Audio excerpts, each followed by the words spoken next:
ಮಾನಸಿಕ ವಯಸ್ಸು. ವಿದ್ಯಾರ್ಥಿಗಳೇ, ಈಗಾಗಲೇ ನೀವು ಮಾನಸಿಕ ವಯಸ್ಸು ಅಂದ್ರೆ ಏನು ಅನ್ಕೊಂಡು ತಿಳ್ಕೊಳ್ಳಿ. MA ಅಂದ್ರೆ ಏನು, ಮಾನಸಿಕ ವಯಸ್ಸಿಗೆ ಮೆಂಟಲ್ ಏಜ್ ಅನ್ಕೊಂಡು ಕೂಡ ಕರೀತಾರೆ ಅಂತ ಕೂಡ ಹೇಳಿದೆ. ಈ ಮಾನಸಿಕ ವಯಸ್ಸಿನ ಪರಿಕಲ್ಪನೆಯನ್ನ ಪ್ರಥಮ ಬಾರಿಗೆ ಪರಿಚಯಿಸಿದವರು ಫ್ರಾನ್ಸ್ ದೇಶದ ಮನೋವಿಜ್ಞಾನಿ ಆಲ್ಫ್ರೆಡ್ ಬಿನೆ. ಫ್ರಾನ್ಸ್ ದೇಶದ ಮನೋವಿಜ್ಞಾನಿ ಆಲ್ಫ್ರೆಡ್ ಬಿನೆ ಇದನ್ನ ಪರಿಚಯಿಸ್ತಾನೆ. ಅಂದ್ರೆ ವ್ಯಕ್ತಿಗೆ ದೇಹಕ್ಕೆ ಹೇಗೆ ವಯಸ್ಸಾಗುತ್ತದೆಯೋ ಹಾಗೆ ಮಾನಸಿಕವೂ ಕೂಡ, ಅಂದ್ರೆ ಮಾನಸಿಕತೆಯೂ ಕೂಡ ವಯಸ್ಸು ಕಂಡು ಬರ್ತದೆ ಅಂತ ಕೂಡ ಹೇಳಬಹುದು.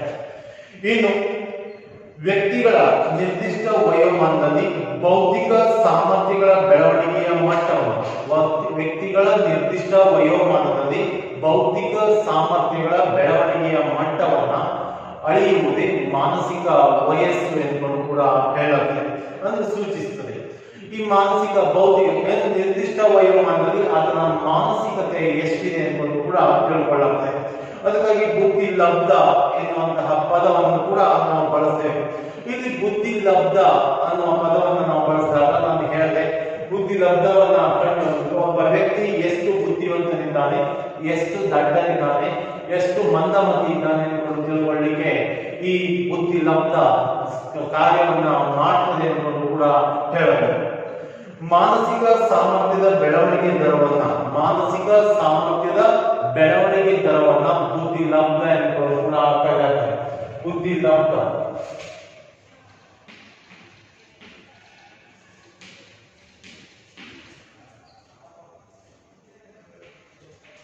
ಮಾನಸಿಕ ಬೆಳವಣಿಗೆ ದರ, ಬೆಳವಣಿಗೆ ದರ, ಮಾನಸಿಕ ಬೆಳವಣಿಗೆ ದರ ಬುದ್ಧಿ ಲಬ್ಧ ಎಂದು ಕೂಡ ಕರೆಯುತ್ತೆ. ಮಾನಸಿಕ ಬೆಳವಣಿಗೆ ದರವನ್ನ ಬುದ್ಧಿ ಲಬ್ಧ ಎಂದು ಕೂಡ ಕರೆಯುತ್ತೆ. ನಾನು ಹೇಳಿದ್ರೆ ಬುದ್ಧಿ ಲಬ್ಧವನ್ನ ಕಂಡುಹಿಡಿಯುವ ಸೂತ್ರವನ್ನು ಕೂಡ ಹೇಳಿದೆ. IQ is equal to MA/CA into 100. MA/CA into 100.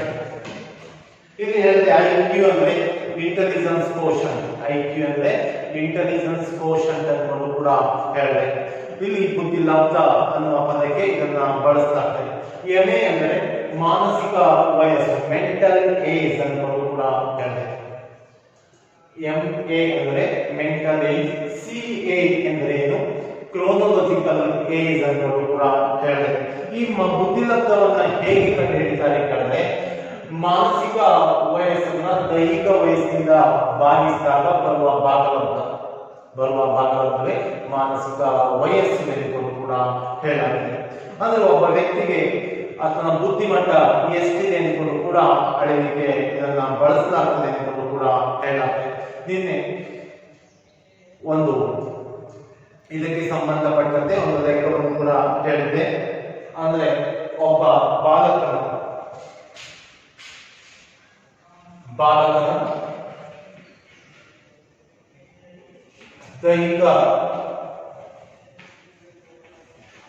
ದೈಹಿಕ ವಯಸ್ಸು 10, ಮಾನಸಿಕ ವಯಸ್ಸು 12 ಆದರೆ ಬುದ್ಧಿ ಲಬ್ಧ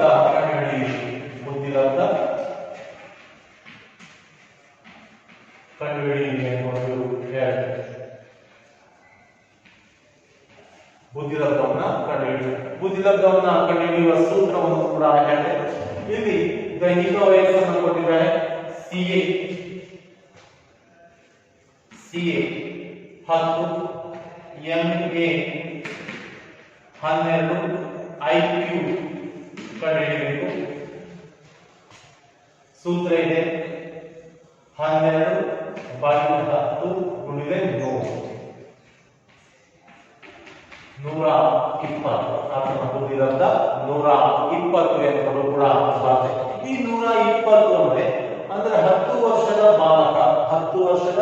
ಬಾಲಕ ಏನ್ ಮಾಡ್ತಾನೆ ಕೇಳಿದ್ರೆ 12ನೇ ವಯಸ್ಸಿನಲ್ಲಿ ಆತನ ಮಾನಸಿಕ ಸ್ಥಿತಿ ಎಷ್ಟಿದೆ, 12ನೇ ವಯಸ್ಸಿನಲ್ಲಿ ಓದಬೇಕಾದಂತಹ ಪಠ್ಯ ಪುಸ್ತಕವನ್ನ ಓದ್ತಾನೆ ಅಂದ್ರೆ ಆತನ ಬುದ್ಧಿ ಲಬ್ಧ 120 ಇದೆ ಎಂದು ಕೂಡ ಹೇಳಲಾಗಿದೆ. 120 ಇದ್ದರೆ ಇದನ್ನ ಪ್ರತಿಭಾನ್ವಿತ ವಿದ್ಯಾರ್ಥಿ, ಇದನ್ನ ಏನಂತ ಹೇಳಲಾಗ್ತದೆ, ಪ್ರತಿಭಾನ್ವಿತ ವಿದ್ಯಾರ್ಥಿ ಎಂದು ಕೂಡ ಹೇಳಲಾಗ್ತದೆ. ಅಂದ್ರೆ ಈತನ ದೈಹಿಕ ವಯಸ್ಸು 10, ದೈಹಿಕ ವಯಸ್ಸು ಎಷ್ಟು 10, ಮಾನಸಿಕ ವಯಸ್ಸು 120, ಮಾನಸಿಕ ವಯಸ್ಸು ಎಷ್ಟಿದೆ 120. ಈ ದೈಹಿಕ ವಯಸ್ಸು 10, ಮಾನಸಿಕ ವಯಸ್ಸು 126, ಅಂದ್ರೆ 12 ಆಗುತ್ತೆ. ಇವಾಗ ಏನಾಗ್ತದೆ ಕೇಳಿದ್ರೆ ಆತನ ಮಾನಸಿಕ ವಯಸ್ಸು ಆತ 10 ವರ್ಷದ ಬಾಲಕ 12ನೇ ವಯಸ್ಸಿನಲ್ಲಿ ಏನು ಓದಬೇಕಾದ ವಿಷಯಗಳಂತೆಯಲ್ಲ ಅವುಗಳನ್ನೆಲ್ಲ ಅರ್ಥಿಸ್ತಾನೆ ಎಂದು ಕೂಡ ಹೇಳ್ಬೋದು, ಅವುಗಳನ್ನೆಲ್ಲ ಅರ್ಥಿಸ್ತಾನೆ ಎಂದು ಕೂಡ ಹೇಳ್ಬೋದು. ಇಲ್ಲಿ ನಮ್ಗೆ ಹೇಳಾಗ್ತದೆ ಎಷ್ಟು ಪರ್ಸೆಂಟೇಜ್ ಇರ್ತಾರೆ ಇರುವಂತ ಕೂಡ ಹೇಳ್ಬೋದು.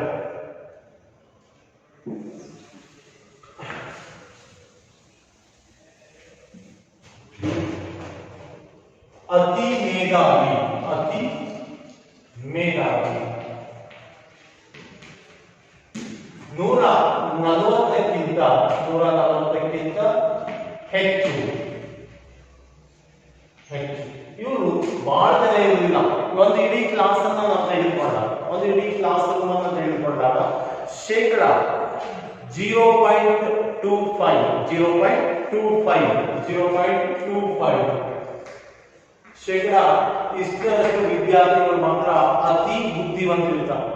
ನಿಮ್ಗೆ ಗೊತ್ತಿದೆ, ನಿಮ್ಮ ಕ್ಲಾಸ್ ರೂಮ್ ನಲ್ಲಿ ಬಹಳ ಬುದ್ಧಿವಂತ ಮಕ್ಕಳು ಒಂದು 100 ಜನ ಮಕ್ಕಳಿದ್ದಾರೆ, ಅದರಲ್ಲಿ ಶೇಕಡ 2ರಷ್ಟು ಅಥವಾ ಶೇಕಡ 0.25ರಷ್ಟು 25ರಷ್ಟು ಮಾತ್ರ ವಿದ್ಯಾರ್ಥಿಗಳು ಅತಿ ಮೇಧಾವಿಗಳಾಗಿರ್ತಾರೆ ಅಂತ ಕೂಡ ಹೇಳಬಹುದು. ಇವರು ಎಲ್ಲಾ ವಿಷಯಗಳಲ್ಲಿಯೂ ಕೂಡ, ಅಂದರೆ ಪಠ್ಯ ಪುಸ್ತಕ ವಿಷಯಗಳಲ್ಲಿಯೂ ಪಠ್ಯಪೂರಕ ವಿಷಯಗಳಲ್ಲಿಯೂ ಕೂಡ 100ಕ್ಕಿಂತ ಹೆಚ್ಚು ಅಂಕ, 100ಕ್ಕೆ 100ರಷ್ಟು ಅಂಕಗಳನ್ನ ಇವರು ಪಡಿತಾರೆ ಅಂತ ಕೂಡ ಹೇಳಬಹುದು. ಅತಿ ಮೇಧಾವಿಗಳಾಗಿರ್ತಾರೆ ಅಂತ ಕೂಡ ಹೇಳಬಹುದು.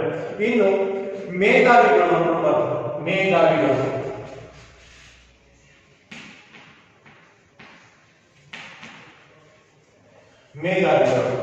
130ರಿಂದ 139 ಇವರು 0.75 ಶೇಕಡ 0.75 ಅಂದ್ರೆ ಇಡೀ ಕ್ಲಾಸ್ ರೂಮ್ ನಲ್ಲಿ 2 ಅಥವಾ 4 ಅಥವಾ 5 ಜನ ಮಾತ್ರ ಇಷ್ಟು ಜನ ಇರಬಹುದು. ಇನ್ನು ಪ್ರತಿಭಾನ್ವಿತರು ಅಂತ ಬರ್ತದೆ.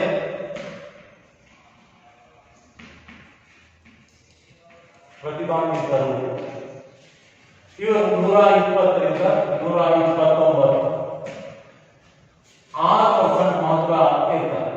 ಎಷ್ಟು ಪರ್ಸೆಂಟ್?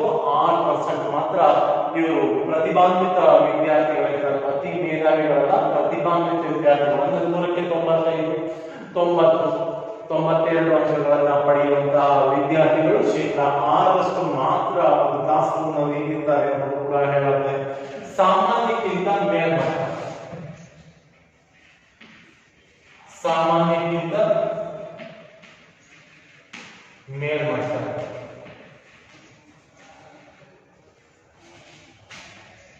110ರಿಂದ 119 13%. ಎಷ್ಟು? 13% ಇರ್ತಾರೆ. ಇನ್ನು ಸಾಮಾನ್ಯಕ್ಕಿಂತ ಕಡಿಮೆ, ಸಾಮಾನ್ಯ ಬುದ್ಧಿಶಕ್ತಿ ಹೊಂದಿದವರು, ಸಾಮಾನ್ಯ ಬುದ್ಧಿಶಕ್ತಿ ಹೊಂದಿದವರು 90ರಿಂದ 109 ಇವರು ಶೇಕಡ 60ರಷ್ಟು ಇರ್ತಾರೆ. ಶೇಕಡ 60ರಷ್ಟು ಇರ್ತಾರೆ. ಸಾಮಾನ್ಯ ಬುದ್ಧಿಶಕ್ತಿಯನ್ನ ಹೊಂದಿದವರು ಕೂಡ ಹೇಳ್ಬೋದು. ಸಾಮಾನ್ಯಕ್ಕಿಂತ ಕಡಿಮೆ, ಸಾಮಾನ್ಯಕ್ಕಿಂತ ಕಡಿಮೆ, ಸಾಮಾನ್ಯಕ್ಕಿಂತ ಕಡಿಮೆ ಬುದ್ಧಿಶಕ್ತಿ ಹೊಂದಿದವರು 80ರಿಂದ 89 ಶೇಕಡ 13ರಷ್ಟು ಶೇಕಡ 13ರಷ್ಟು ಇರ್ತಾರೆ ಅಂತ ಕೂಡ ಹೇಳಬಹುದು. ಇನ್ನು ಬುದ್ಧಿಮಾಂದ್ಯರು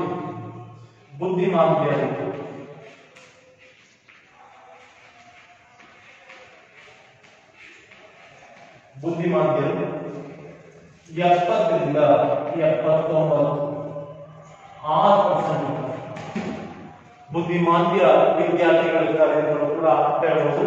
ಮಾನಸಿಕ ನ್ಯೂನ್ಯತೆ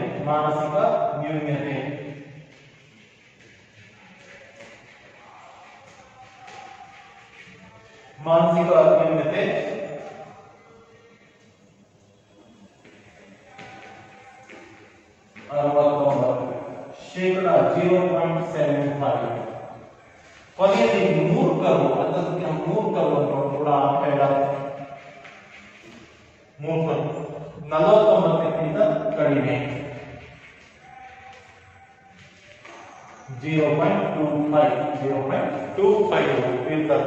ಅಂದ್ರೆ ಇಲ್ಲಿ ನೋಡಿದಾಗ ಅತಿ ಮೇಧಾವಿ ಅತಿ ಬುದ್ಧಿವಂತ ವಿದ್ಯಾರ್ಥಿಗಳು ಅಂದ್ರೆ IQ ಅನ್ನ ಕಂಡುಹಿಡಿದಾಗ ಅತಿ ಬುದ್ಧಿವಂತ ವಿದ್ಯಾರ್ಥಿಗಳು ಅಂದ್ರೆ ಆ ವಿದ್ಯಾರ್ಥಿ ಏನಾಗಿರ್ತಾನೆ 100ಕ್ಕೆ 10 ವರ್ಷದ ಬಾಲಕ 14ನೇ ವಯಸ್ಸಿನಲ್ಲಿ ಎಷ್ಟನೇ ವಯಸ್ಸಿನಲ್ಲಿ 14ನೇ ವಯಸ್ಸಿನಲ್ಲಿ ಏನು ಓದಬೇಕಾದಂತಹ ವಿಷಯಗಳಿದೆಯೋ ಅವುಗಳೆಲ್ಲದರ ಸಂಪೂರ್ಣ ಓದು ಬರಹವನ್ನ ಬಲ್ಲವನಾಗಿರ್ತಾನೆ. ಅಂದ್ರೆ ಅತಿ ಮೇಧಾವಿ 140ಕ್ಕಿಂತ ಹೆಚ್ಚು IQ ಇರ್ತದೆ. ಬುದ್ಧಿಲಬ್ಧ ಎಷ್ಟಿರ್ತದೆ 140ಕ್ಕಿಂತ ಹೆಚ್ಚು. ಮೇಧಾವಿಗಳಂದ್ರೆ 130ರಿಂದ 139 0.75 ಇರ್ತದೆ. ಇನ್ನು ಪ್ರತಿಭಾನ್ವಿತರಿದ್ದಾರೆ 120ರಿಂದ 125. ಕೇವಲ 6% ಮಾತ್ರ ಪ್ರತಿಭಾನ್ವಿತರಿದ್ದಾರೆ. ಸಾಮಾನ್ಯಕ್ಕಿಂತ ಮೇಲ್ಮಟ್ಟದ ಬುದ್ಧಿಶಕ್ತಿಯನ್ನು ಹೊಂದವರು 13% ಮಾತ್ರ ಇರ್ತಾರೆ. ಈ ಕ್ಲಾಸ್ ರೂಮ್ನಲ್ಲಿ 13% ಇರ್ತಾರೆ. ಸಾಮಾನ್ಯ ಬುದ್ಧಿಶಕ್ತಿಯನ್ನು ಹೊಂದವರು 60% ಇರ್ತಾರೆ. ಸಾಮಾನ್ಯಕ್ಕಿಂತ ಕಡಿಮೆ ಇದ್ದವರು 13% ಇರ್ತಾರೆ. ಬುದ್ಧಿಮಾಂದ್ಯರಿರ್ತಾರೆ. ಎಲ್ಲರೂ ಬುದ್ಧಿವಂತ ವಿದ್ಯಾರ್ಥಿಗಳಿಲ್ಲ ಒಂದು ಕ್ಲಾಸ್ ರೂಮ್ನಲ್ಲಿ. ಬುದ್ಧಿಮಾಂದ್ಯರು ಕೂಡ ಇರ್ತಾರೆ. ಏನು ತಿಳಿದಿದೆ ಏನು ಬರಲಿಕ್ಕೆ ಇರ್ತಾರೆ. ಇನ್ನು ಮಾನಸಿಕ ನ್ಯೂನ್ಯತೆ ಯಾವುದಾದ್ರೂ ಮಾನಸಿಕ ನ್ಯೂನ್ಯತೆಯನ್ನ ಹೊಂದಿದಂತಹ ವಿದ್ಯಾರ್ಥಿಗಳು ಕೂಡ ಇರ್ತಾರೆ. 0.75% ಇರ್ತಾರೆ. ಮೂರ್ಖರಿರ್ತಾರೆ ಅಂದ್ರೆ ಏನು ಬರೆದಿದ್ದಂತಹ ವ್ಯಕ್ತಿಗಳು ಕೂಡ ಇರ್ತಾರೆ ಅಂತ ಕೂಡ ಹೇಳ್ಬೋದು. ಇದು ಬುದ್ಧಿಲಬ್ಧ ಅಂದ್ರೆ ಬುದ್ಧಿಶಕ್ತಿಯ ವರ್ಗೀಕರಣ ಮತ್ತು ವಿತರಣೆ ಅಂತ ಕೂಡ ಹೇಳ್ಬೋದು. ಬುದ್ಧಿಶಕ್ತಿಯ ವರ್ಗೀಕರಣ ಮತ್ತು ವಿತರಣೆ ಇದು ಈ ರೀತಿ ಬುದ್ಧಿಶಕ್ತಿಯನ್ನ ವರ್ಗೀಕರಿಸಿದ್ದಾರೆ ಎಂದು ಕೂಡ ಹೇಳ್ತಾರೆ. ಇದು ಒಂದು ಕ್ಲಾಸ್ ನಲ್ಲಿ ಈ ರೀತಿಯಾದಂತಹ ಬುದ್ಧಿಶಕ್ತಿಗಳ ವಿಂಗಡಣೆಯನ್ನ ಮಾಡಬಹುದು ಎಂದು ಕೂಡ ಹೇಳಲಾಗಿದೆ. ಇನ್ನು ಬುದ್ಧಿಶಕ್ತಿ ಪರೀಕ್ಷಣಗಳು ಕೂಡ ಬರ್ತವೆ. ಇಲ್ಲಿ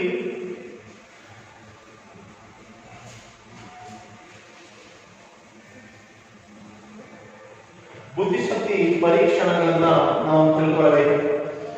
ಏನ್ ಮಾಡ್ತಿರ್ತಾರೆ ಬುದ್ಧಿಶಕ್ತಿ ಪರೀಕ್ಷಣಗಳಲ್ಲಿ 2 ಪ್ರಕಾರ ಇದೆ ಅಂತ ಕೂಡ ಹೇಳಬಹುದು. ಬುದ್ಧಿಶಕ್ತಿ ಪರೀಕ್ಷಣಗಳಲ್ಲಿ 2 ಪ್ರಕಾರ.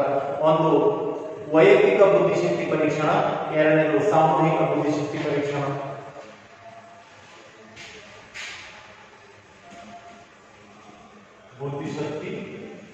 ಬುದ್ಧಿಶಕ್ತಿ ಪರೀಕ್ಷಣಗಳು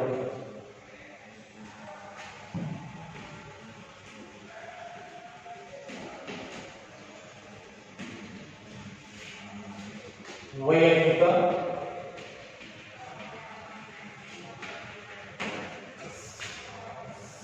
ಸಾಮೂಹಿಕ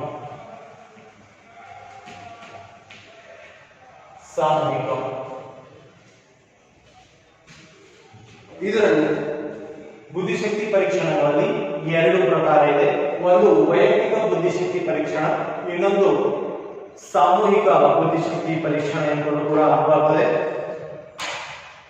ಇಲ್ಲಿ ಇದರಲ್ಲಿ ಮತ್ತೆ 3 ಪ್ರಕಾರ. ಇದರಲ್ಲಿ ಮತ್ತೆ 3 ಪ್ರಕಾರ. ಶಾಬ್ದಿಕ ಪರೀಕ್ಷಣ,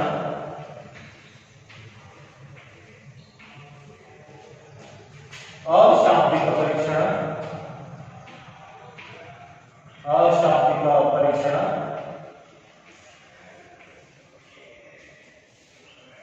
ಅಶಾಬ್ದಿಕ ಕ್ರಿಯಾತ್ಮಕ ಪರೀಕ್ಷಣ, ಕ್ರಿಯಾತ್ಮಕ ಪರೀಕ್ಷಣ,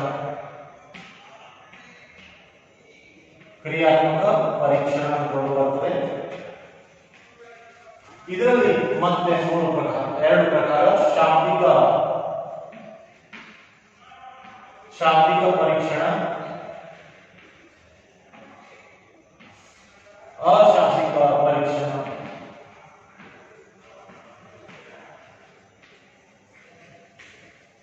ಅಶಾಬ್ದಿಕ ಪರೀಕ್ಷಣ, ಅಶಾಬ್ದಿಕ ಪರೀಕ್ಷಣೆ ಎಂಬುದು ಕೂಡ ಎರಡು ಪ್ರಕಾರ ಬರ್ತದೆ ಎಂದು ಕೂಡ ಹೇಳಬಹುದು. ಒಟ್ಟಿನಲ್ಲಿ ಇಲ್ಲಿ ನಾವು ತಿಳ್ಕೊಳ್ಬೇಕಾದ್ದು ವೈಯಕ್ತಿಕ ಬುದ್ಧಿಶಕ್ತಿ ಪರೀಕ್ಷೆಗಳು. ಈ ಬುದ್ಧಿಶಕ್ತಿ ಪರೀಕ್ಷೆ ನಮ್ಮ ಮಾನಸಿಕ ವಯಸ್ಸು ಬುದ್ಧಿಶಕ್ತಿಯನ್ನು ಕಂಡುಹಿಡಿಯಲಿಕ್ಕೆ ಬಳಸ್ತಾರೆ ಎಂದು ಕೂಡ ಹೇಳಿದೆ. ಒಬ್ಬ ಹುಡುಗ, ಒಬ್ಬ ವಿದ್ಯಾರ್ಥಿ 10 ವರ್ಷದ ಬಾಲಕ 12ನೇ ತರಗತಿಯಲ್ಲಿ ಏನು ಕಲಿಯಬೇಕಾಗಿದೆಯೋ ಆ 12ನೇ ವಯಸ್ಸಿನಲ್ಲಿ ಕಲಿಯಬೇಕಾದಂತಹ ಎಲ್ಲಾ ಶಬ್ದಗಳನ್ನು ಕಲಿತಾರೆ. ಅಂದ್ರೆ 12ನೇ ತರಗತಿಯ 12ನೇ ವಯಸ್ಸಿನಲ್ಲಿ ಓದಬೇಕಾದ ಪಠ್ಯಪುಸ್ತಕಗಳನ್ನೆಲ್ಲ ಸರಾಗವಾಗಿ ಓದಿದರೆ ಆತನ ಪ್ರತಿಭಾನ್ವಿತ ವಿದ್ಯಾರ್ಥಿ ಎಂದು ಕೂಡ ಕರೀತಾರೆ. ಅದೇ 14ನೇ ವಯಸ್ಸಿನಲ್ಲಿ ಓದಬೇಕಾದಂತಹ ಪಠ್ಯಪುಸ್ತಕಗಳನ್ನು ಓದಿದರೆ ಆತನ ಮೇಧಾವಿ ಎಂಬುದು ಕೂಡ, ಅಂದ್ರೆ ಅತಿ ಮೇಧಾವಿ ಎಂಬುದು ಕೂಡ ಹೇಳಲಾಗ್ತದೆ ಎಂಬುದು ಕೂಡ ಹೇಳಲಾಗ್ತದೆ.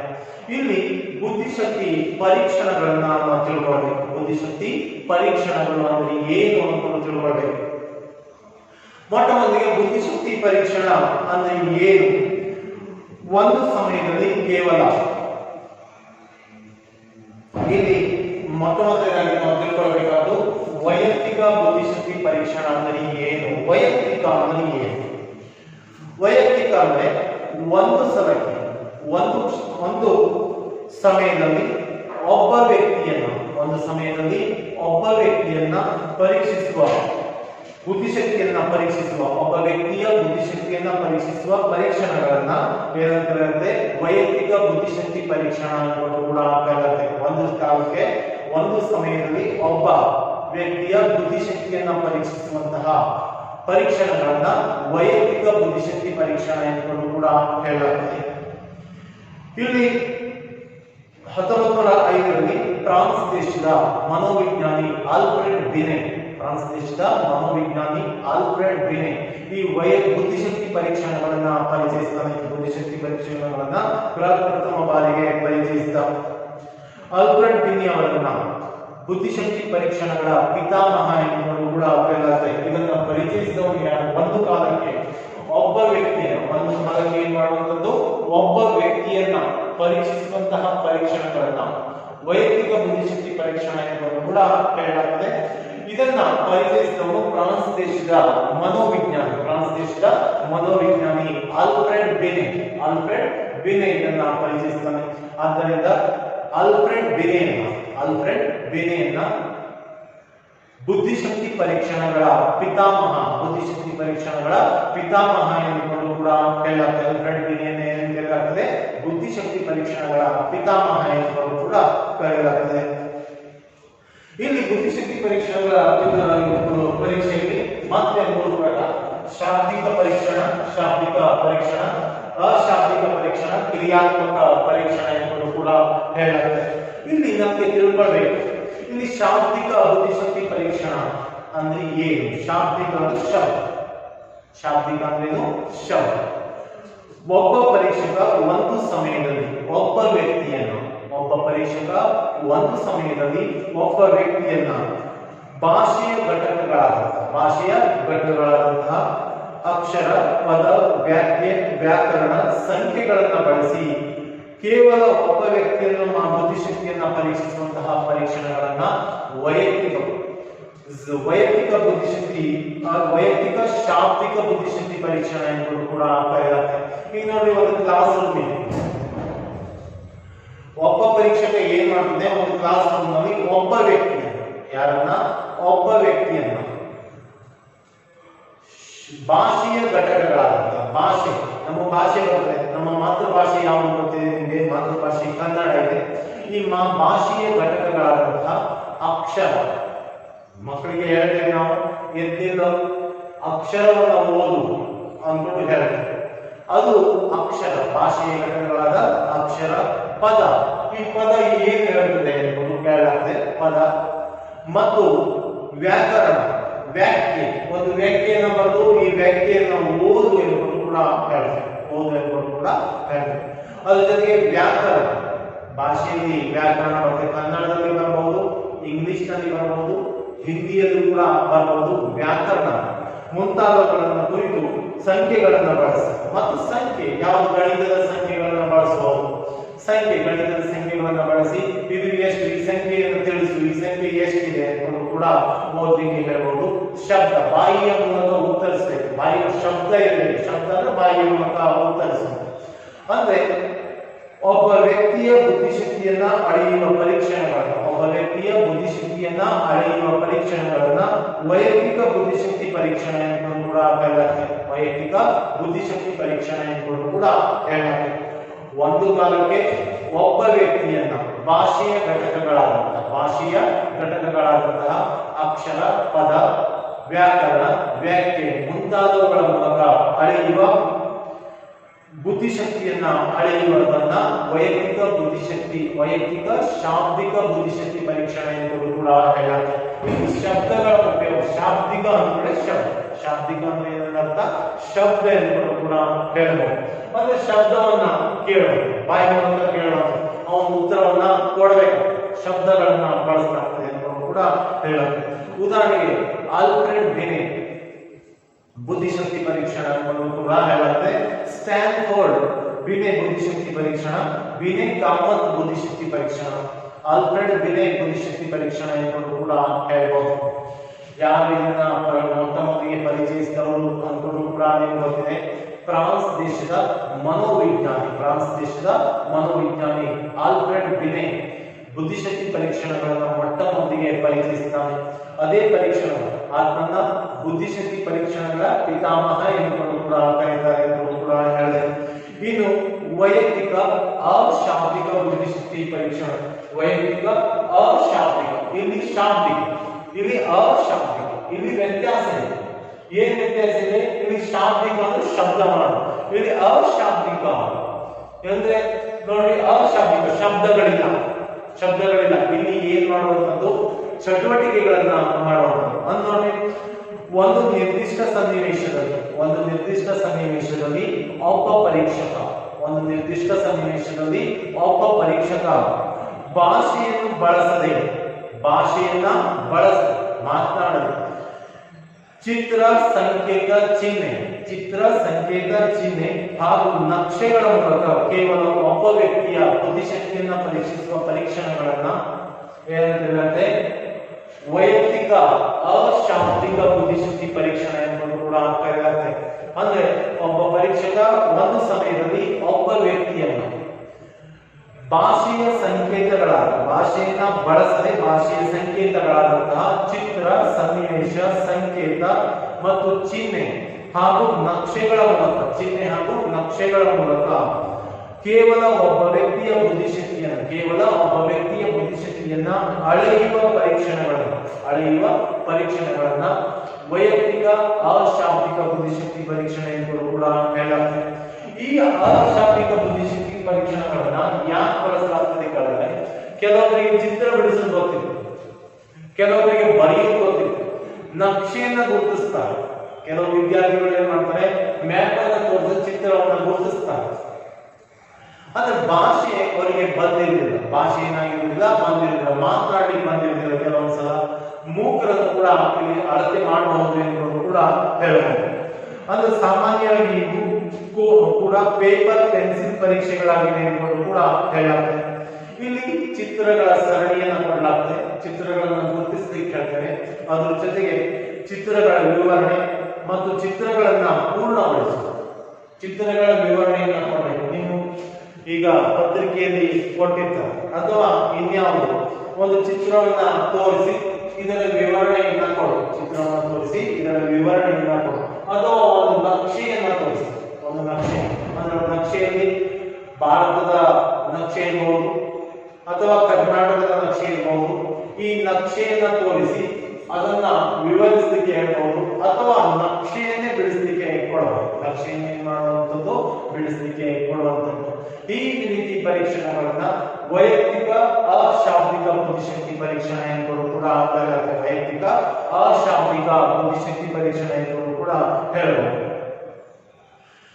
ಭಾಟಿಯಾರ್ ಅವರ ಕ್ರಿಯಾತ್ಮಕ ಬುದ್ಧಿಶಕ್ತಿ ಪರೀಕ್ಷೆ, ಭಾಟಿಯಾರ್ ಅವರ ಕ್ರಿಯಾತ್ಮಕ ಬುದ್ಧಿಶಕ್ತಿ ಪರೀಕ್ಷೆ ಮತ್ತು ಇವು ಕೂಡ ಒಂದು ಉದಾಹರಣೆ. ಇಲ್ಲಿ ರೇವನ್ನರ ಪ್ರೋಗ್ರೆಸಿವ್ ಮ್ಯಾಟ್ರಿಕ್ಸ್ ಪರೀಕ್ಷೆ, ರೇವನ್ನರ ಪ್ರೋಗ್ರೆಸಿವ್ ಮ್ಯಾಟ್ರಿಕ್ಸ್ ಪರೀಕ್ಷೆ ಇದಕ್ಕೆ ಒಂದು ಉದಾಹರಣೆ ಎಂದು ಕೂಡ ಹೇಳಲಾಗಿದೆ. ಇನ್ನು ಕ್ರಿಯಾತ್ಮಕ ಬುದ್ಧಿಶಕ್ತಿ ಪರೀಕ್ಷೆ, ಕ್ರಿಯಾತ್ಮಕ ಬುದ್ಧಿಶಕ್ತಿ ಪರೀಕ್ಷೆ ಸಾಮೂಹಿಕ ಬುದ್ಧಿಶಕ್ತಿ ಪರೀಕ್ಷಣಗಳು ಒಂದು ನಿರ್ದಿಷ್ಟ ಸನ್ನಿವೇಶದಲ್ಲಿ ಒಬ್ಬ ಪರೀಕ್ಷಕ ಕೇವಲ ಒಬ್ಬ ಪರೀಕ್ಷಾರ್ಥಿಯನ್ನ ಕ್ರಿಯೆ ಇಲ್ಲವೇ ಚಟುವಟಿಕೆಯಲ್ಲಿ ತೊಡಗಿಸಿ ಕೈಚಳಕ ಅಳೆಯುವ ಮೂಲಕ ಆತನ ಬುದ್ಧಿಶಕ್ತಿಯನ್ನ ಅಳೆಯುತ್ತದೆ. ಒಬ್ಬ ಪರೀಕ್ಷಕ ಏನ್ ಮಾಡ್ತಾನೆ ಹೇಳಿದ್ರೆ, ಒಬ್ಬ ವ್ಯಕ್ತಿಯನ್ನ ಕ್ರಿಯೆಯಲ್ಲಿ ತೊಡಗಿಸಿ ಅಥವಾ ಚಟುವಟಿಕೆಯಲ್ಲಿ ತೊಡಗಿಸಿ ಆತನ ಕೈಚಳಕವನ್ನ ಅಳೆಯುವಂತಹ ಒಂದು ಪರೀಕ್ಷೆಯನ್ನ ಏನಂತಿರುತ್ತೆ, ಕ್ರಿಯಾತ್ಮಕ ಬುದ್ಧಿಶಕ್ತಿ ಪರೀಕ್ಷೆ ಎಂದು ಕೂಡ ಕರೆಯುತ್ತಾರೆ. ಇಲ್ಲಿ ವೈಯಕ್ತಿಕ ಅಂದ್ರೆ ಒಬ್ಬ ವ್ಯಕ್ತಿಯನ್ನ ಮಾತ್ರ ಪರೀಕ್ಷಿಸಲಾಗ್ತದೆ, ಪರೀಕ್ಷಿಸಲಾಗ್ತದೆ ಎಂದು ಕೂಡ ಹೇಳುತ್ತೆ. ಇಲ್ಲಿ ಭಾಷೆಯ ಬಳಕೆ ಇರುವುದಿಲ್ಲ. ಭಾಷೆ ಅರಿಯದವರ ಅನಕ್ಷರಸ್ಥರ ಪರೀಕ್ಷೆ, ಅನಕ್ಷರಸ್ಥರ ಬುದ್ಧಿಮಟ್ಟವನ್ನು ಅಥವಾ ಕಿವುಡರ ಬುದ್ಧಿಮಟ್ಟವನ್ನು ಅಳೆಯಲಿಕ್ಕೆ ಇಲ್ಲಿ ಸಾಧ್ಯವಾಗ್ತದೆ. ಕಿವುಡರ ಬುದ್ಧಿಮಟ್ಟವನ್ನು ಅಳೆಯಲಿಕ್ಕೆ ಇಲ್ಲಿ ಏನಾಗ್ತದೆ, ಸಾಧ್ಯವಾಗ್ತದೆ ಎಂದು ಕೂಡ ಹೇಳಬಹುದು. ಕಿವುಡರ ಬುದ್ಧಿಮಟ್ಟವನ್ನು ಅಳೆಯಲಿಕ್ಕೆ ಸಾಧ್ಯವಾಗ್ತದೆ. ಇನ್ನು ನೆಕ್ಸ್ಟ್ ಬರುವಂತದ್ದು ಸಾಮೂಹಿಕ ಬುದ್ಧಿಶಕ್ತಿ ಪರೀಕ್ಷೆ. ಇಲ್ಲಿ ವೈಯಕ್ತಿಕ ಅಂದ್ರೆ ಒಬ್ಬ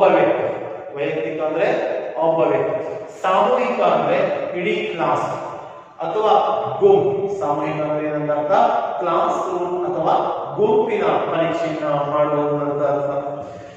ಸಾಮೂಹಿಕ ಬುದ್ಧಿ ಪರೀಕ್ಷಣಗಳು ಏಕಕಾಲಕ್ಕೆ ಅನೇಕ ವ್ಯಕ್ತಿಗಳ ಬುದ್ಧಿಶಕ್ತಿಯನ್ನ ಅಳೆಯುವ ಪರೀಕ್ಷಣಗಳಾಗಿವೆ.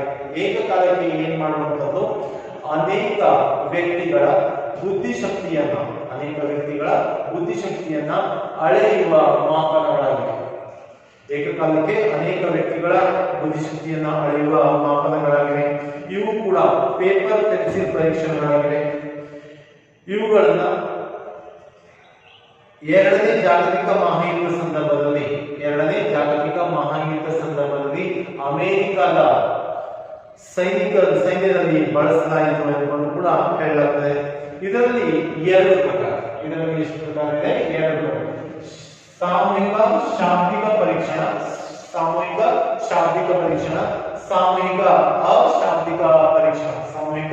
ಅಶಾಬ್ದಿಕ ಪರೀಕ್ಷಣ ಎಂಬುದು ಎರಡು ಪ್ರಕಾರ ಇದೆ ಎಂದು ಕೂಡ ಹೇಳಬಹುದು. ಇಲ್ಲಿ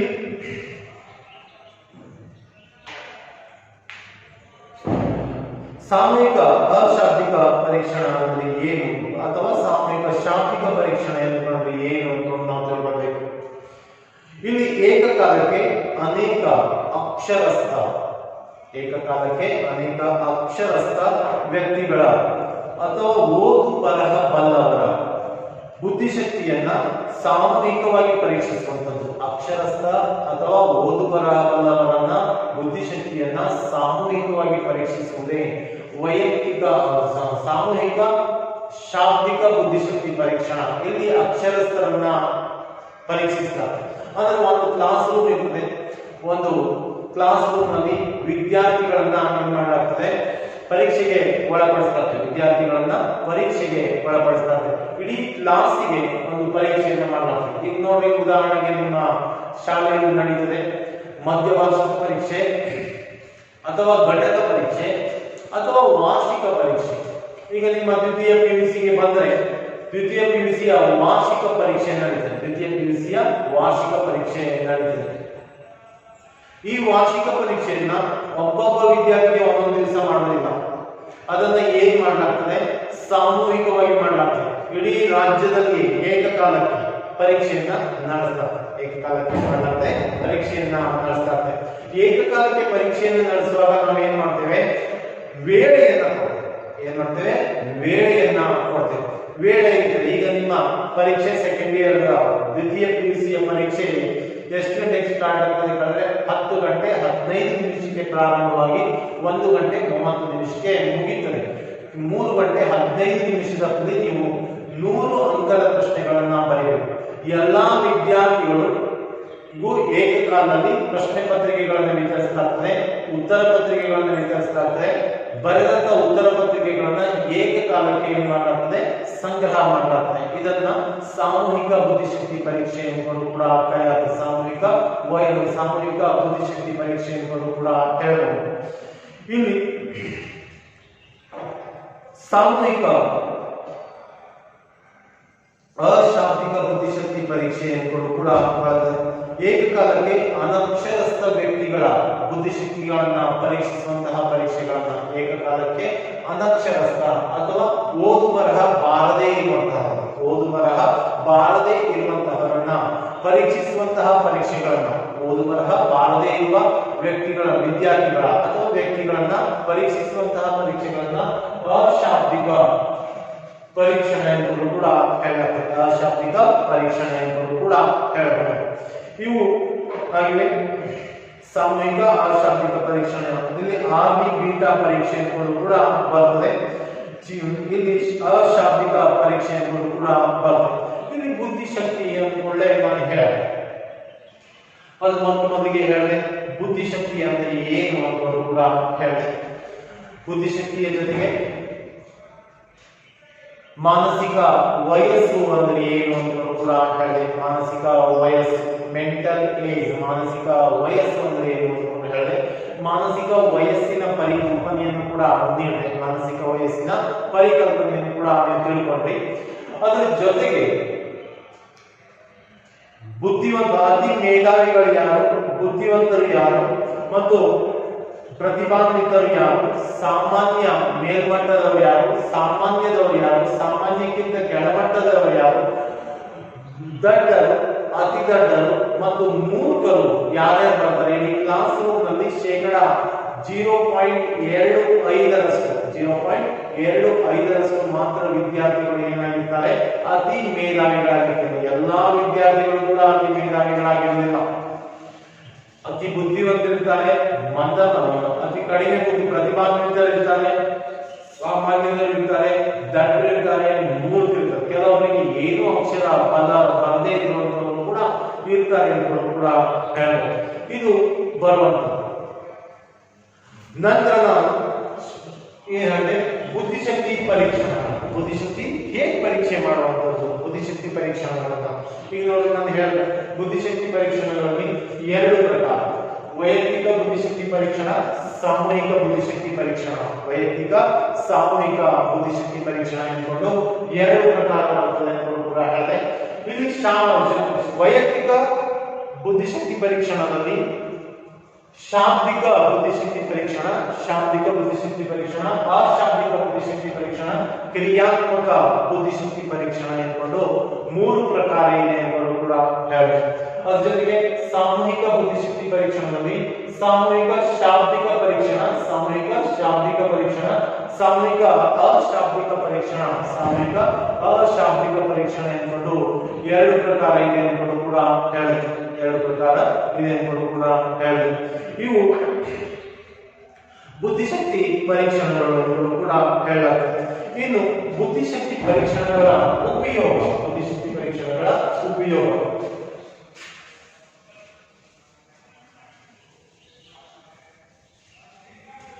ಬುದ್ಧಿಶಕ್ತಿ ಪರೀಕ್ಷಣಗಳ ಉಪಯೋಗ.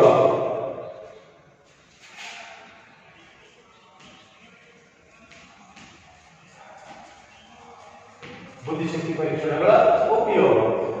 ಯೂಸಸ್ ಆಫ್ ಇಂಟೆಲಿಜೆನ್ಸ್ ಅಂತ ಕೂಡ ಹೇಳಲಾಗ್ತದೆ. ಯೂಸಸ್ ಆಫ್ ಇಂಟೆಲಿಜೆನ್ಸ್ ಟೆಸ್ಟ್ ಅಂದ್ರೆ ಬುದ್ಧಿಶಕ್ತಿ ಪರೀಕ್ಷಣಗಳನ್ನ ಯಾಕೆ ಬಳಸಲಾಗ್ತದೆ ಹೇಳಿದ್ರೆ, ಮೊಟ್ಟ ಮೊದಲನೇದಾಗಿ ನಾವು ಏನ್ ತಿಳುವುದು, ಮಗುವಿನ ಬೌದ್ಧಿಕ ಸಾಮರ್ಥ್ಯವನ್ನ ಅರಿವು. ಮೊಟ್ಟ ಮೊದಲನೇದಾಗಿ ಯಾವುದಕ್ಕೆ ಬಳಸ್ತೇವೆ, ಮಗುವಿನ ಬೌದ್ಧಿಕ ಸಾಮರ್ಥ್ಯ.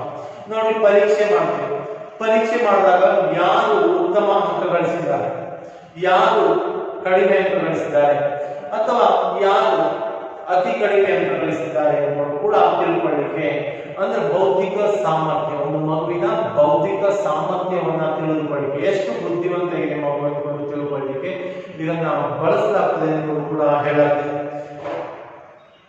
ಇಲ್ಲಿ ಏನು ಉಪಯೋಗ ಆಗ್ತದೆ? ಪ್ರತಿಭಾನ್ವಿತ ವಿದ್ಯಾರ್ಥಿಗಳು ಯಾರು, ನಿಧಾನವಾಗಿ ಕಲಿಯುವವರು ಯಾರು, ದಡ್ಡರನ್ನ ಗುರುತಿಸಿ ಶಿಕ್ಷಕರು ಅವರಿಗೆ ಪ್ರತ್ಯೇಕವಾಗಿ ಶಿಕ್ಷಣವನ್ನ ನೀಡಲಿಕ್ಕೆ ಈ ಬುದ್ಧಿಶಕ್ತಿ ಪರೀಕ್ಷೆಗಳ ಉಪಯೋಗವಿದೆ. ಒಂದು ಕ್ಲಾಸ್ ರೂಮ್ನಲ್ಲಿ ಪ್ರತಿಭಾನ್ವಿತ ವಿದ್ಯಾರ್ಥಿ, ಒಬ್ಬ ವಿದ್ಯಾರ್ಥಿ 25 ಅಂಕದ ಪ್ರಶ್ನೆಗಳಿಗೆ 25 ಅಂಕಗಳನ್ನು ತೆಗೆದರೆ ಆತನ್ನ ಪ್ರತಿಭಾನ್ವಿತ ವಿದ್ಯಾರ್ಥಿ ಎಂದು ಕೂಡ ಕರೀತೇವೆ. ಇವರನ್ನ ಗುರುತಿಸ್ತೇವೆ, ಪೇಪರ್ ಅನ್ನ ಚೆಕ್ ವ್ಯಾಲ್ಯೂಯೇಷನ್ ಮಾಡ್ತೇವೆ, ಮೌಲ್ಯಮಾಪನ ಮಾಡ್ತೇವೆ. ಮೌಲ್ಯಮಾಪನ ಮಾಡಿದಾಗ ಒಬ್ಬ ವಿದ್ಯಾರ್ಥಿ 25 ಅಂಕಗಳನ್ನ ಪಡ್ಕೊಳ್ತಾನೆ, ಮತ್ತೊಬ್ಬ ವಿದ್ಯಾರ್ಥಿ 25ಕ್ಕೆ 10 ಅಂಕಗಳನ್ನು ಪಡ್ಕೊಳ್ತಾನೆ, ಮತ್ತೊಬ್ಬ ವಿದ್ಯಾರ್ಥಿ 25ಕ್ಕೆ 5 ಅಂಕಗಳನ್ನು ಪಡ್ಕೊಳ್ತಾನೆ, ಮತ್ತೊಬ್ಬ ವಿದ್ಯಾರ್ಥಿ 25ಕ್ಕೆ 1 ಅಂಕ ಅಥವಾ 0 ಅಂಕ ತೆಗೆದುಕೊಂಡ್ರೆ ಶಿಕ್ಷಕರಿಗೆ ಏನ್ ಗೊತ್ತಾಗ್ತದೆ? ಯಾರು ಪ್ರತಿಭಾನ್ವಿತ ವಿದ್ಯಾರ್ಥಿ, ಯಾರು ಮಂದಗತಿಯಲ್ಲಿ ನಿಧಾನವಾಗಿ ಕಲಿಯುವಂತಹ ವಿದ್ಯಾರ್ಥಿಗಳು, ಯಾರು ದಡ್ಡರಿದ್ದಾರೆ ಎಂಬುದು ಅವರನ್ನು ವರ್ಗೀಕರಿಸಿ ಅವರಿಗೆ ಪ್ರತ್ಯೇಕವಾಗಿ ತರಬೇತಿಯನ್ನ ನೀಡಲು ಇದನ್ನ ಬಳಸಲಾಗ್ತದೆ ಎಂದು ಕೂಡ ಹೇಳಲಾಗ್ತದೆ. ನಿಮ್ಮ ಸ್ಕೂಲ್ನಲ್ಲಿ ಇದು ನಡೀತದೆ, ಹೈಸ್ಕೂಲ್ನಲ್ಲಿ ನಡೀತದೆ. ಏನ್ ಹೇಳ್ತಾರೆ ಹೈಸ್ಕೂಲ್ನಲ್ಲಿ? ಸೇತುಬಾರದಲ್ಲಿ ಕೆಲವೊಂದು ಅತಿ ದಟ್ಟ ಮಕ್ಕಳನ್ನ ಗುರುತಿಸಿ ಅವರಿಗೆ ಹೊರಗಡೆ ಕುಳಿಸಿ, ಅಥವಾ ಕ್ಲಾಸ್ ರೂಮ್ನಲ್ಲಿ ಶಾಲೆ ಬಿಟ್ಟ ನಂತರ ಏನ್ ಮಾಡುತ್ತೆ? ಪುನಃ ಅವರಿಗೆ ತರಬೇತಿಯನ್ನ ನೀಡಲಾಗ್ತದೆ ಎಂದು ಕೂಡ ನೀವು ತಿಳ್ಕೊಂಡಿದ್ದೀವಿ.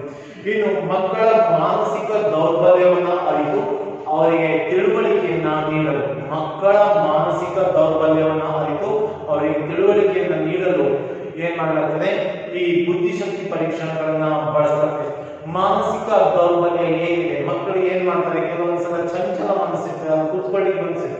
ಈ ಮಾನಸಿಕ ದೌರ್ಬಲ್ಯವನ್ನ ಅರಿತುಕೊಂಡು ಅವರಿಗೆ ತರಬೇತಿಯನ್ನು ನೀಡಲು ಇದು ಸಹಾಯಕವಾಗಿದೆ ಎಂದು ಕೂಡ ಹೇಳಲಾಗ್ತದೆ. ಇನ್ನು ಬುದ್ಧಿಶಕ್ತಿಯನ್ನ ಆಧರಿಸಿ ಮಕ್ಕಳನ್ನ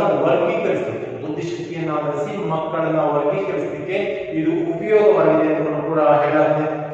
ಮಕ್ಕಳಿಗೆ ಅಥವಾ ವ್ಯಕ್ತಿಗಳಿಗೆ ವಿವಿಧ ಜವಾಬ್ದಾರಿಗಳನ್ನ ಕೊಡೋದು, ವ್ಯಕ್ತಿಗಳಿಗೆ ಏನ್ ಮಾಡುವಂಥದ್ದು? ವಿವಿಧ ಜವಾಬ್ದಾರಿಗಳನ್ನ ಕೊಡಲು ಈ ಬುದ್ಧಿಶಕ್ತಿ ಪರೀಕ್ಷಣ ಅತ್ಯಂತ ಉಪಯುಕ್ತವಾಗಿದೆ ಎಂದು ಕೂಡ ಹೇಳಲಾಗ್ತದೆ. ಅಂದ್ರೆ ಮಕ್ಕಳನ್ನ ತಿಳ್ಕೊಂಡು ಯಾರು ಚತುರ ಇದ್ದಾರೆ, ಕ್ಲಾಸ್ ರೂಮ್ ನಲ್ಲಿ ಏನಾದರೂ ತರಲಿಕ್ಕೆ ಅಥವಾ ಏನಾದರೂ ಸ್ಪೋರ್ಟ್ಸ್ ಹೋಗ್ಲಿಕ್ಕೋ ಅಥವಾ ಯಾವುದಾದ್ರೂ ಚಟುವಟಿಕೆಯಲ್ಲಿ ಭಾಗವಹಿಸಲಿಕ್ಕೆ ಅವರನ್ನು ಗುರುತಿಸಲಿಕ್ಕೆ ಇದರಿಂದ ಸಾಧ್ಯ ಆಗ್ತದೆ ಎಂದು ಕೂಡ ಹೇಳಬಹುದು. ಇನ್ನು ಜವಾಬ್ದಾರಿಗಳನ್ನು ಕೂಡ ಕೊಡಬಹುದು.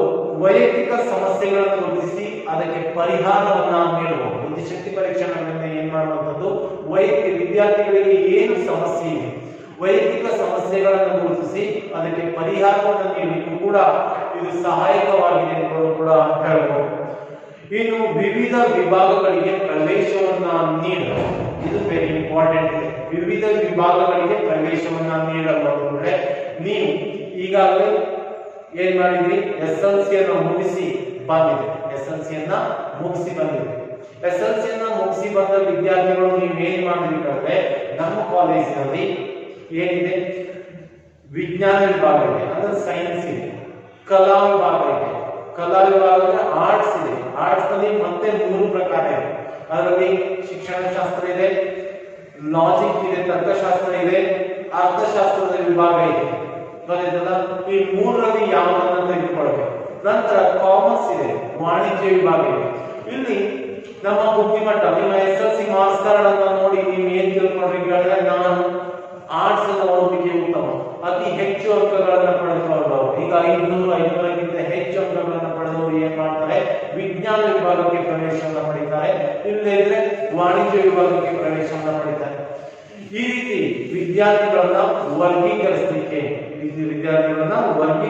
ಇದು ಸಹಾಯಕವಾಗಿದೆ. ವಿವಿಧ ವಿಭಾಗಗಳಿಗೆ ಪ್ರವೇಶವನ್ನು ನೀಡುತ್ತೆ, ಇದು ಸಹಾಯಕವಾಗಿದೆ ಎಂದು ಕೂಡ ಹೇಳಬಹುದು. ಇನ್ನು ಮನೋರೋಗಿಗಳಿಗೆ ಚಿಕಿತ್ಸೆಯನ್ನ ನೀಡುವಲ್ಲಿ ಇದು ಸಹಾಯಕವಾಗಿದೆ. ಮನೋರೋಗಿಗಳಿಗೆ ಚಿಕಿತ್ಸೆಯನ್ನು ನೀಡುವಲ್ಲಿ ಏನಾಗಿದೆ, ಸಹಾಯಕವಾಗಿದೆ ಎಂದು ಕೂಡ ಹೇಳಬಹುದು. ಶೈಕ್ಷಣಿಕ ಸಂಶೋಧನೆಗಳನ್ನ ಕೈಗೊಳ್ಳುವಲ್ಲಿ ಇದು ಸಹಾಯಕವಾಗಿದೆ ಎಂದು ಕೂಡ ಹೇಳಬಹುದು. ಶೈಕ್ಷಣಿಕ ಸಂಶೋಧನೆಗಳನ್ನ ಕೈಗೊಳ್ಳುವಲ್ಲಿ ಇದು ಸಹಾಯಕವಾಗಿದೆ ಎಂದು ಕೂಡ ಹೇಳಬಹುದು. ಒಟ್ಟಿನಲ್ಲಿ ಬುದ್ಧಿಶಕ್ತಿ ಪರೀಕ್ಷಣಗಳ ಉಪಯೋಗ ಈ ರೀತಿಯಾಗಿದೆ ಎಂದು ಕೂಡ ತಿಳ್ಕೊಳ್ಬಹುದು. ಅಂದ್ರೆ ಇದನ್ನ ನಿಮಗೆ ಬುದ್ಧಿಶಕ್ತಿ ಪರೀಕ್ಷಣ ನಾನು ಹೇಳಿದೆ IQ is equal to MA/CA into 100. ಇದನ್ನ 2 ಮಾರ್ಕ್ಸಿನ 2 ಅಂಕದ ಪ್ರಶ್ನೆಗಳಿಗೆ ಪ್ರತಿ ವರ್ಷ ಕೇಳಲ್ಲ. ಬುದ್ಧಿ ಲಬ್ಧವನ್ನ ಕಂಡುಹಿಡಿಯಿರಿ ಅಂದ್ಕೊಂಡೇ ಕೇಳ್ತಾರೆ. ಒಬ್ಬ ವ್ಯಕ್ತಿಯ ಬುದ್ಧಿ ಲಬ್ಧ ಅವನನ್ನು ಕೇಳ್ತಾರೆ. ಇನ್ನು ಬುದ್ಧಿಶಕ್ತಿ ಪರೀಕ್ಷಣಗಳ ಉಪಯೋಗಗಳನ್ನ ಕೇಳ್ತಾರೆ. ಅಥವಾ ಬುದ್ಧಿಶಕ್ತಿ ಪರೀಕ್ಷಣಗಳ ಪ್ರಕಾರಗಳನ್ನ ಕೇಳ್ತಾರೆ. ಅಂದ್ರೆ ನೀವು ಉತ್ತರಗಳನ್ನ ಬರೀಬೇಕು. 5 ಮಾರ್ಕ್ಸಿಗಾದ್ರೆ ಬುದ್ಧಿಶಕ್ತಿ ಪರೀಕ್ಷಣಗಳ ಪ್ರಕಾರಗಳು, 2 ಮಾರ್ಕ್ಸಿಗಾದ್ರೆ IQ ಅಂದ್ರೆ ಬುದ್ಧಿ ಲಬ್ಧವನ್ನ ಕಂಡುಹಿಡಿಯಿರಿ ಅಂತ ಕೂಡ ಕೇಳಲಾಗ್ತದೆ ಅಂತ ಕೂಡ ಹೇಳ್ಬೋದು. ಇದಿಷ್ಟು ನಿಮ್ಮ ಬುದ್ಧಿಶಕ್ತಿಯ ಪರಿಕಲ್ಪನೆ ಎಂದು ಕೂಡ ಹೇಳಬಹುದು. ಮುಂದಿನ ತರಗತಿಯಲ್ಲಿ ಸಂವೇಗಾತ್ಮಕ ಬುದ್ಧಿಶಕ್ತಿ ಅಂದ್ರೆ ಏನು, ಸಂವೇಗಾತ್ಮಕ ಬುದ್ಧಿಶಕ್ತಿಯ ಪರಿಕಲ್ಪನೆ ಏನು ಅನ್ನೋದನ್ನ ತಿಳಿಸ್ಕೊಡ್ತೀನಿ.